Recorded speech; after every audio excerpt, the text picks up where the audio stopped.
This is Howard Reed reporting and suggesting that you switch from hots to cool cigarettes.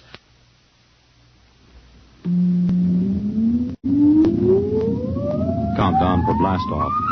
X minus 5, 4, 3, 2, X minus 1, fire.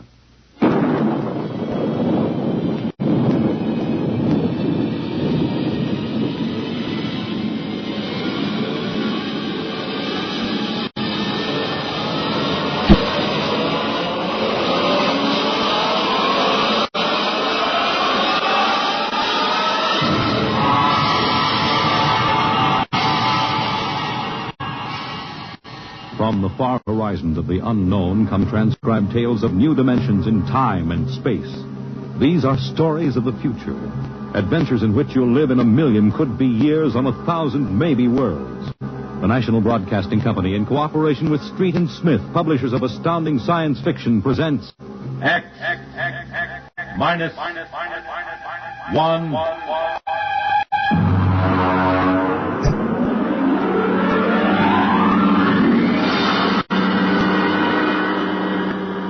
Tonight's story, Courtesy.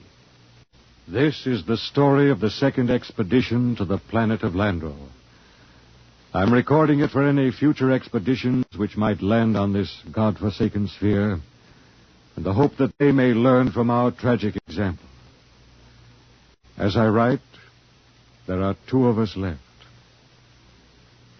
2 out of an original complement of 180 men.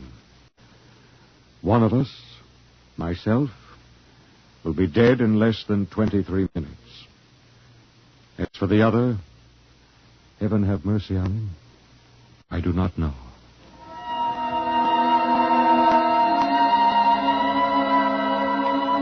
On June 3rd, 1997, less than 2 months ago, the last of our supply ships blasted off from Lando for their return to Earth. After it had gone, I remember looking out across the plain at the dead city, one of thousands that dotted this planet. It had tall, graceful buildings, atomic power systems, vacuum conveyors, all perfect, all deserted, all ominous.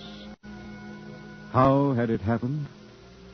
The best guess was that the plague had frightened the original inhabitants of the planet so that they'd piled into rocket ships and headed for some distant planet. I often wondered why a civilization so advanced as Landro could not find a serum to beat the plague. It had taken our Earth doctors less than 6 months to develop an immunization method.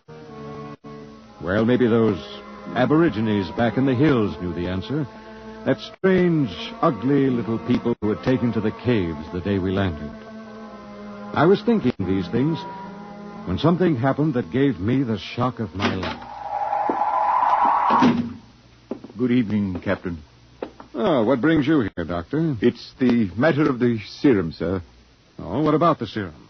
It's no good. No good? It's too old. 10 years too old. But didn't you examine it?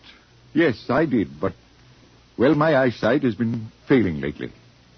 Are you aware, Doctor, that the last supply ship has returned to Earth? Do you know we'll have no more contact for 2 years? How long do you give us? Well, the present immunity will last a week or so. Then, without booster shots, it's just a question of time until someone picks up the plague. After that... What about the natives? They don't die from the plague? The accepted theory is that they have developed an immunity. Well, suppose they haven't developed an immunity, Doctor. Suppose they get the disease. Then they must have a treatment for it. If they don't, there would be no natives. Would you be willing to go on an expedition to the hills to find out? At this point, Captain, I'd be willing to do anything. Absolutely anything. I am truly sorry. You're sorry? Dr. Morgan, sometime when you aren't too busy, when you have a moment, I'd hate to inconvenience you. Would you mind telling me how it feels to murder 180 men? 181, including yourself.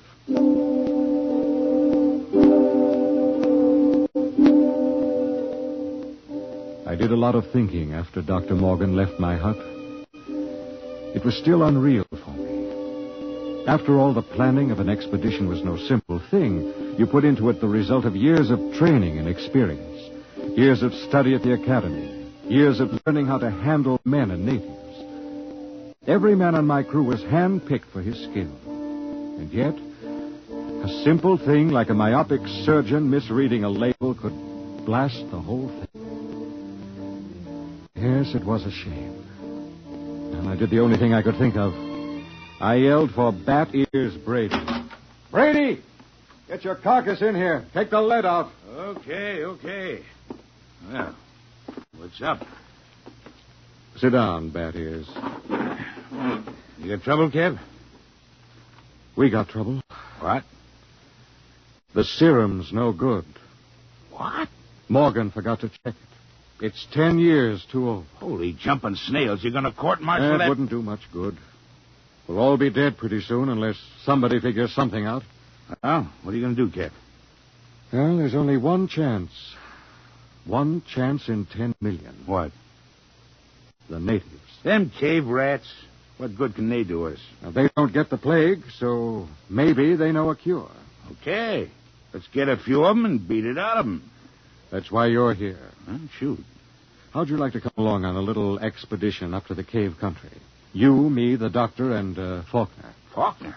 Now, listen, Cap, he's worse than the doctor. Yes, but he knows more about the native culture than anybody here. He's the only one who's completely familiar with the records of the first expedition. Okay, so it's me, you, the doctor, and Faulkner. When do we start? Tonight, in half an hour. We should reach the cave country by tomorrow. With luck, we'll be able to find natives before night.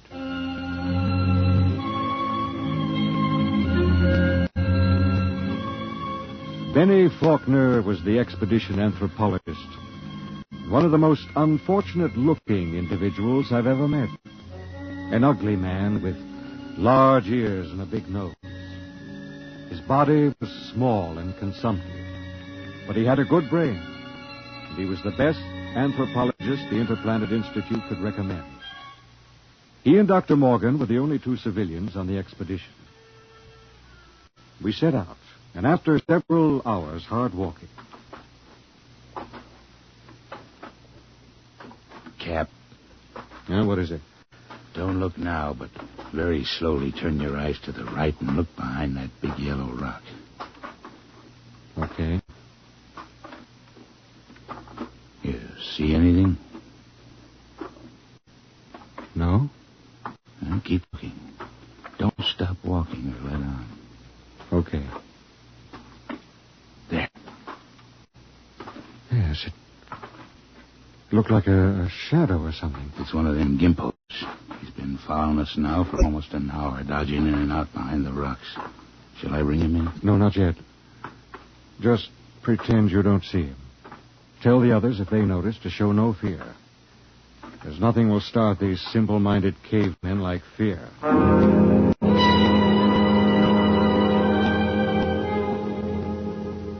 The manual said, under no circumstances shall a member of the patrol display fear before a native. The dignity of the Earthman must be preserved at all costs. Just before dawn, we reached the cave country. We were tired and hungry, and we stopped to cook some food and rest. Everything was quiet. There was no sign of the gimpo which had been trailing us until... Okay, get in there, you sneaking little monkey man. Come on, before I break this shovel on your stern. Yeah, what's the trouble? Cap, I caught me one of these gimpos sneaking around outside the tent. Bring him in the light of the fire. We can get a look at him. Faulkner? Yes, sir? Keep an eye on him. Try to establish some communication. All right, get in there. Look out. No need to knock him down, Bat Ears. Oh, that's the only language they understand. See if you can reach him, Faulkner. Okay, Captain. I'll need a drum of some sort. What? Well, they have no language as we know it, and they have a very rudimentary sense of hearing. I find they communicate with one another through a very primitive kind of vibration of the tongue. The closest I can come is a series of drum beats, a sort of Morse code. The psychologist on the first expedition had it worked out before he was killed by the plague. I've studied his notes, and I think it'll work. You mean these little critters can talk to one another? I believe they can. At any rate, we'll have a chance to find out. Do we have something I can use for a drum? Here, take my water bottle. Thank you, Doctor. Now, I'll tap it 3 times. That's a greeting of some sort. Just a moment. Yes, sir? I don't want you treating this fellow like an equal. Don't give him the idea that we're desperate. Once they sense that, you're lost. I have to communicate with him, sir. Now, just bear in mind what I said. Dignity. Yes, sir. I'll do my best, sir. It was a strange sight. On one side of the water bottle crouched little Benny Faulkner, looking for all the world like a human spider. Across from him crouched the Landrian, a humpbacked, gray little creature with an enormous head and those huge, soft lavender eyes. Every few moments, one would stop the strange tattoo of communication, and the other would take it up. I'm setting forth in this narrative the most vital part of the conversation, as Benny Faulkner later transcribed it from the best of his memory. Benny asked, "Why were your cities abandoned? Was it the plague?" The native said yes. Benny said, "Do you still fear the plague?" The native answered yes. "Do any of your people become afflicted?" The answer was some. "How do you treat them?" Silence. "How can we find a cure for the plague?" More silence. And then the native said, "Go among my people." Benny asked, "Will we find the answer among your people?" And the native replied, "My people have the answer." Benny said, "Will you tell me the answer?" The native repeated, "Go among my people." As far as the Landrian was concerned, the conversation was ended. He rose to go, and Faulkner stepped from his path. But Brady was there to ensure the bet. Hold on there, bucko. You ain't going no place. Don't maltreat him, Brady. What did he say, Benny? He says his people have the answer. What do you think? Well, there may be some truth in it. He says some of his people still get the plague. That must mean it isn't a question of immunity. They must have a cure. Well, he wasn't clear on that. Then they must have a vaccine to keep it from spreading. Does he know? His answer is for us to go among his people. Well, that leaves it up to us. The first level of caves is on top of that cliff about a mile ahead. It's a trap. I'll bet my last dollar on it. Well, maybe not. And we'll have to risk it. Wait. Well? Let me go. I got you all into this. But how will you talk? Benny here can give me enough of the code so I can ask the big question. You understand that they might just decide to cut your throat? I'm fully aware of the risk. All right, Doctor. You go ahead. We'll wait at the foot of the cliff. If you aren't back down in 3 hours, we'll come up after you. What about the Gimpo here? We'll hold him as a hostage to ensure the doctor's safety. If the doc comes back, all right, we'll let him go. If not, well, that's your job, Brady. A pleasure.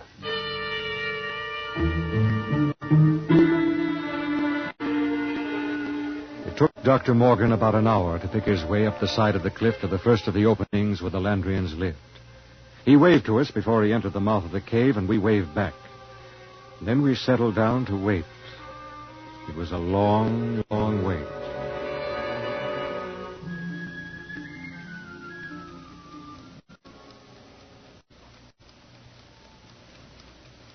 Eight o'clock. He's been up there more than 3 hours, Cap. Well, we'll give him a little more time. It's getting colder. Yes, keep that fire going. How much longer are you going to wait, Cap? Oh, we've got lots of time. You'd think we'd have heard of something by now if it was going to knock him off, I mean. No, not necessarily. Hey, wait. Look, up on the cliff. That's him, all right. Hey, what's he running for? I don't know. He looks scared. That crazy fool, if he don't look out... Doctor! Dr. Morgan, look out! Look out!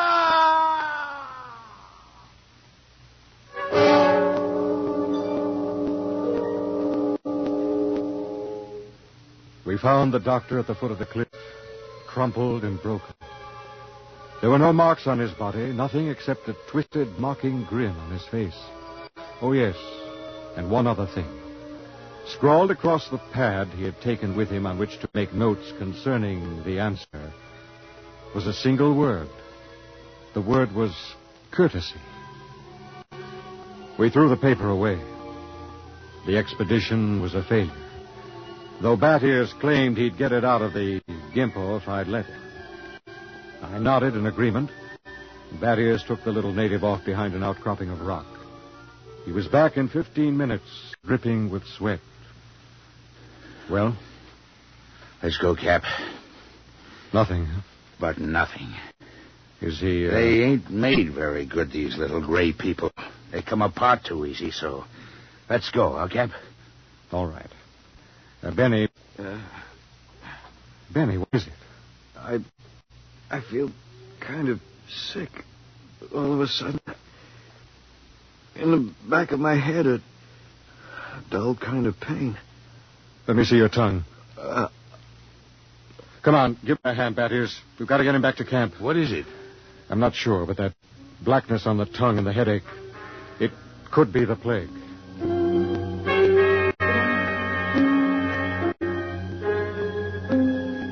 By the time we got Benny Faulkner back to camp, he had the red spots on his body, and then the fever began to rage. It was the plague, no mistake about it. Before morning, Collins, the supply sergeant, had it. Then it was Peabody. After that, the men went down like 10 pins. Then one morning, Bat Ears Brady dragged himself into my tent and sat down. The lines in his face told me the end was coming pretty fast. Sit down, Brady. Well, what's the count? 6 left. We buried the chaplain today. Got anything to drink? Sorry, I'm all out. How about a cigarette, then? You got a cigarette? Yeah, sure. Here.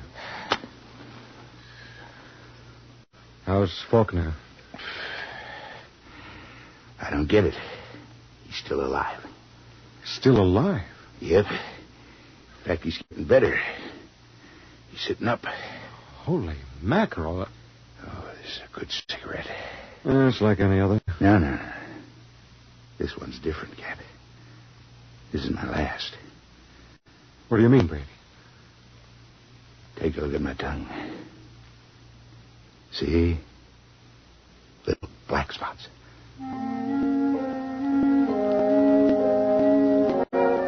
Somehow I managed to get him into bed. He was already raving when I gave him the last of the morphine. It was incredible. Big, brawling, Bat Ears Brady, a tower of strength, lying sick and whimpering on a cot. When he died, I went out on the moors to think. The sun was a dull red glow.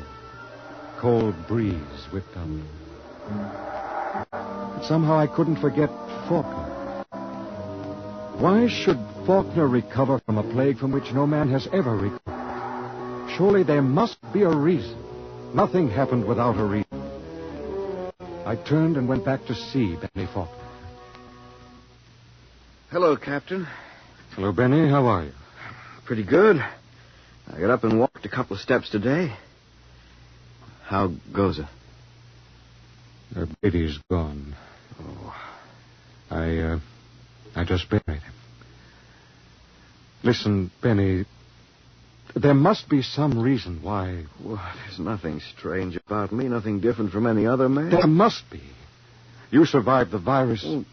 Benny, I want you to tell me everything you know about yourself, everything you can remember. Because somewhere in your makeup is some little thing that makes the difference. If I can find that thing, then maybe I can do something to save myself and the rest. Even if I can't, at least I can leave a record for any future expedition that comes to Landro. Okay? Okay, Captain. Where should I start?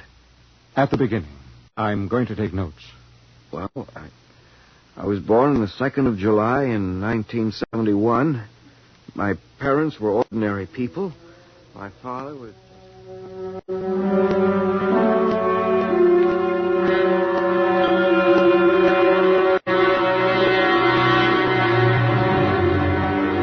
Look, Captain, I've told you everything I can remember. 3 days now you've gone over me, pawed me, questioned me. What else can I tell you? Benny, let's go over that last part once again. Where should I start? Take it from where the native started to walk away. You stepped out of his path, and Brady grabbed him. Okay, so I stepped out of his path.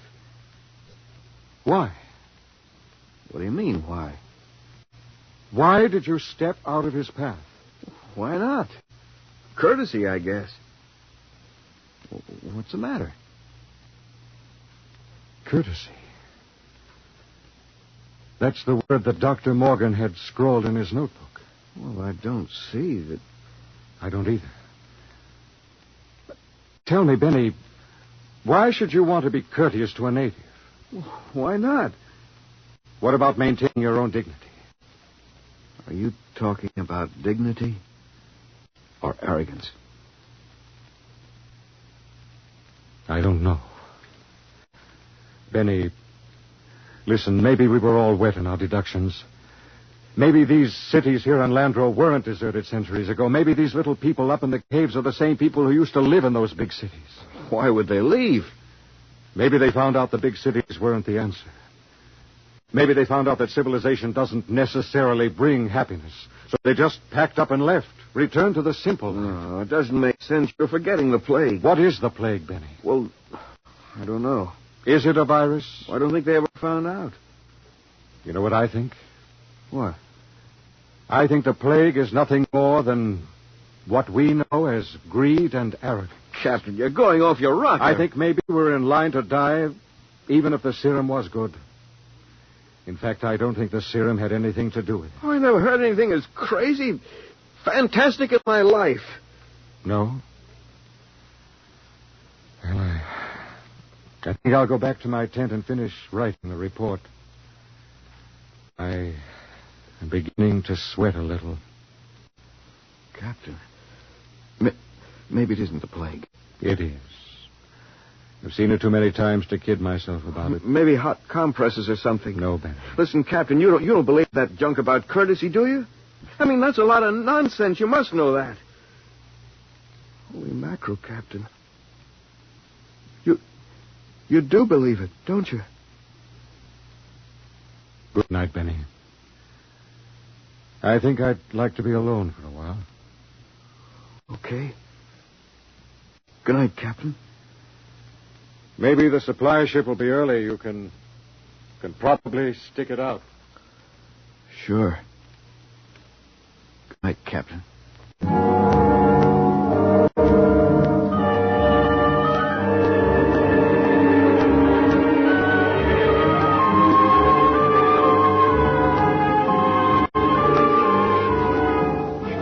This concludes my report.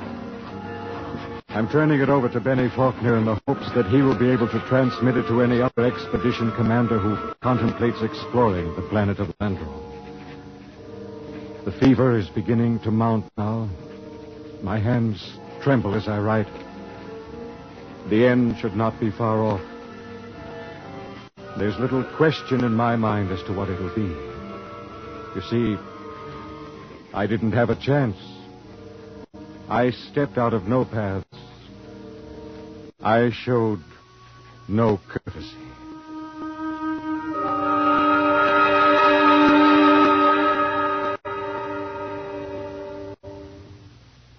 You have just heard X-1, presented by the National Broadcasting Company in cooperation with Street and Smith, publishers of astounding science fiction. Tonight, by transcription, X-1 has brought you Courtesy, adapted for radio by George Lefferts from the story by Clifford Simad. Featured in the cast were Brett Morrison as Captain Ira Warren, Arnold Robertson as Battiers Brady, Edwin Jerome as Dr. Morgan, and Bill Griffiths as Benny Faulkner. Your announcer, Fred Collins. X-1 was directed by Ken McGregor and is an NBC Radio Network production.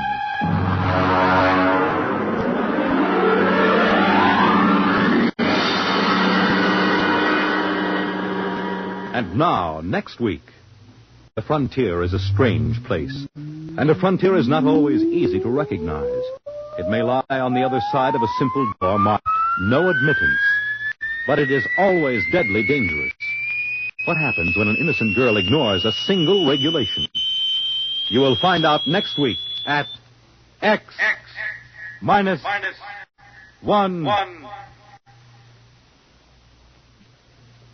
When you buy United States savings bonds, you help to build your own future security. Here's an opportunity to save systematically for long-range personal objectives. And with their increased yield and other improvements, U.S. savings bonds are a better investment than ever before.